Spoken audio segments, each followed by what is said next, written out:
pang lunch. Meron kang pwedeng sabaw. Kahit anong ulam pwede. At mainit pa siya. Yan, that's all for today, lovelies. Pyrex, baka namin.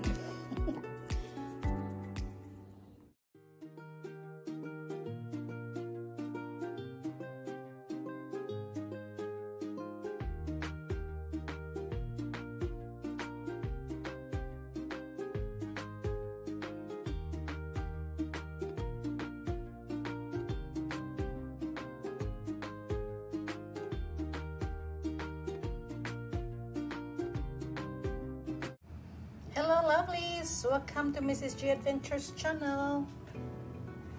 Ang ating video today about sa Pyrex glasswares. Alam nyo ba na nasisira pala ang takip ng Pyrex? So we ordered four different lids. Ang size niya ay per cups. So I guess this one is 2 cups. This one is 4 cups. Ganyan mo siya i-order pag mag-order ka. So, ito pa lang nangyayari.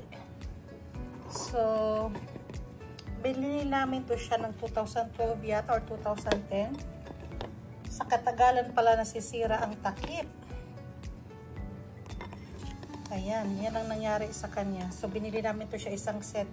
2 medium, tapos isang small, at isang ano to siya? Small, medium, large. Small, medium, large yata. So this one said it's 2 cups. This one is 4 cups. Ito palang 4 cups. So ang nangyari, nasira ng kanyang takip. Ito ay another. This one is 6 cups. Tingnan nyo guys kung gaano siya nasira. Kasi ang plastic pag natutuyo siya, nagcrack-crack. Tingnan nyo, talagang sirang-sira na siya, oh. Tingnan nyo, crunchy na. Oh. Yan. Pyrex, ano na? At hindi sila nagbibigay ng covers lang, guys. Kailangan mo talagang bilhin. So, wala kang ibang magagawa kung gusto mo pang gamitin yung mga Pyrex glasswares mo. So, yun yung ginawa namin. Bumili kami ng 4. Ayan. Yan.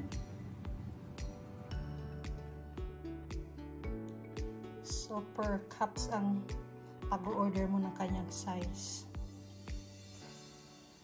So, we paid $21 including shipping sa 4 na takip. So, yan, sira na. Yan, isa na yan siya sa sira. Tapos ito sira din. Ito siya ay sira din. So, let's use the new one. Ang bago pa naman ay lahat ay blue, walang pula. So, yan ang niya. Eksakto. Tapos, ito naman sa 4 cups. Ito ay 6 cups. Ito ay 4 cups. Ayan. Ayan siya ay 4 cups din. Ang pinakamaliit.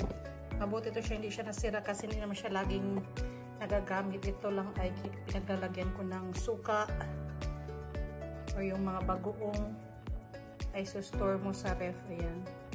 Pyrex storage. And then ito. So yung 4 ay bago. Ang isang medium ay nasa ref na kasi mayroong laman. Yan. Bagong takip na sila. Ito pala isa din sa paborito kong pinag-iika ng goodies. So, ayan. Ito, bago pa siya kaya hindi siya nasisira. Hindi pa siya sira. Nagluto ako ng banana cake. Gusto ko kasi ito kasi may takip na. Baking pan mo na may takip. Para ma-store mo siya ng maayos.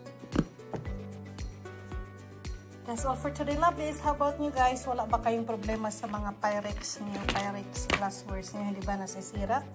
Or pinalitan nyo na ba ng mga takip? If you do, comment below. Alam ko hindi ako nag-iisa sa mga sirang takip. Kung gusto mo pa siyang gamitin, kasi sayang magaganda pa ang kanyang glassware. Kaya lang ang takip ay sira. Ayan. So, we're good. maganda ka ito siyang, ano ba yan? Maganda siyang baunan, especially yung baon mo ay may init. For lunch, itong ginagamit namin dati, nung pareho pa kaming nag-work. So, pang lunch, meron kang pwedeng sabaw. Kahit anong ulam, pwede. At mainit pa siya. Yan, that's all for today, lovelies. Pyrex, baka namin. Ayan, so yan lahat ng aming Pyrex na ginagamit sa baunan. Ayan siya. Tapos yung dalawa. Mga bago pa yung hindi pa nasirang takip. Itong 4 lang pinalitan namin ng takip.